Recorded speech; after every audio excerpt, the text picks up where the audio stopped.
नमस्कार मित्रांनो, स्वागत आहे तुमचं आताच्या ब्रेकिंग न्यूजमध्ये.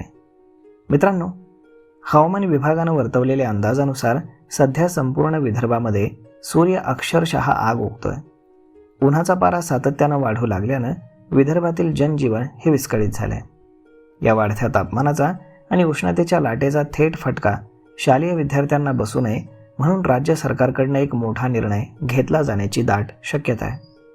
10 जून नंतर देखील विदर्भातील उष्णतेची लाट जर अशीच कायम राहिली तर नेहमीप्रमाणे 15 जून रोजी सुरू होणाऱ्या शाळा यंदा थेट 26 जून रोजी सुरू करण्याचा सरकार गांभीर्याने विचार करत असल्याची माहिती गृहराज्यमंत्री पंकज भोयर यांनी दिली. या संदर्भातील शालेय शिक्षण विभाग लवकरच एक महत्त्वाची बैठक घेऊन परिस्थितीचा सविस्तर आढावा घेणार असल्याचं देखील त्यांनी सांगितलं.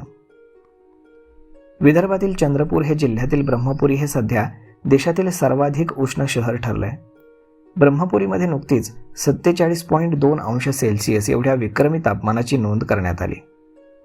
हवामान विभागानं पुढच्या 2 दिवसांसाठी विदर्भामध्ये उष्णतेचा तडाखा असाच कायम राहण्याचा अंदाज वर्तवलेला आहे. अकोला, अमरावती आणि वर्धा या जिल्ह्यांसाठी रेड अलर्ट जारी करण्यात आलाय. तर मग आता या विषयावरती बोलताना मंत्री पंकज भोयर म्हणाले की दिवसेंदिवस तापमान सातत्यानं वाढत आहे. 10 जून नंतर देखील विदर्भामध्ये उष्णतेची लाट जर सुरू राहिली तर विदर्भामध्ये 15 जूनपासून सुरू होणाऱ्या शाळांमध्ये 26 जूनला सुरू करण्याचा विचार सरकार करत आहे. शालेय शिक्षण विभाग लवकरच या संदर्भामध्ये बैठकीचा आढावा घेणार आहे. या संदर्भामध्ये लवकरच निर्णय घेऊ असंही त्यांनी सांगितलं. तर नागपूर विद्यापीठामध्ये सर्व परीक्षा सकाळच्या सत्रामध्ये घेतल्या जाणार आहेत. सोबतच केंद्रांची संख्या देखील वाढवण्यात येणार असल्याचं पंकज भोयर यांनी सांगितलं. राज्यातील प्री प्रायमरी स्कूलचं रजिस्ट्रेशन शासनाकडे झालं पाहिजे या संदर्भामध्ये कायदा आणण्याची मागणी होत आहे.